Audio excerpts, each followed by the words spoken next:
ស្រីថ្លៃសំឡាញ់ប៉ាតាកូនរស់រមានណាសង្គមហើមហាអង្គទាំងរួមកាទេមកប្រែคล้ายទៅជាសទូស្លាប់ក៏ប៉ាស៊ូកនោះសាងសង្គមល្អ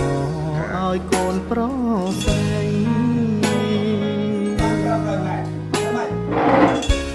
នៃសុខនៃកូនជាញឹង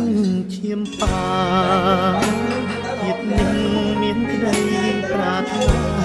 ឲ្យកូនថ្លៃថ្លាជីវិតផុតភ័យរស់នៅកង់ខ្នើជីវិតសុខមមានន័យតួឈាមប៉ាក្រាលពេញដីក៏នឹងជាក្តីពេញចិត្តនៃប៉ាអរគុណប្រស្រីសាវផងខ្លាចជា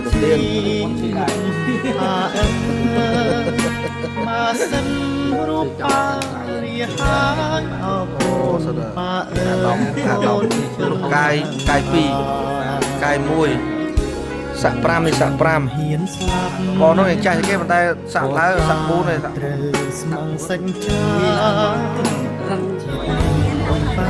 ចាំមកដល់ដល់មែនទេហ្នឹងហើយគាត់ថាថ្លៃថ្លាឲ្យគូ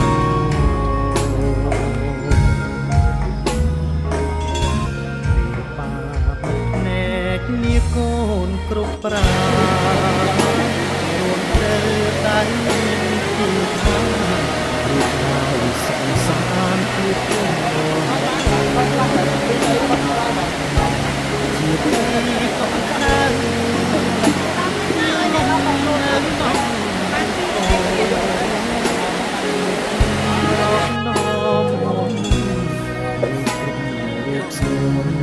កាលី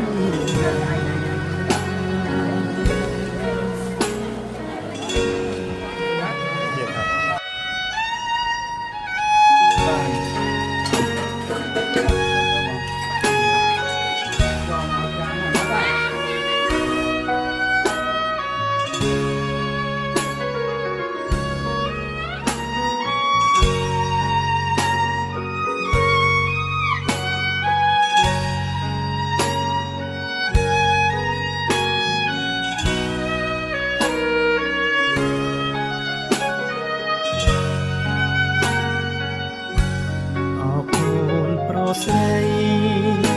ថ្លៃជាប៉ាអើមកសិន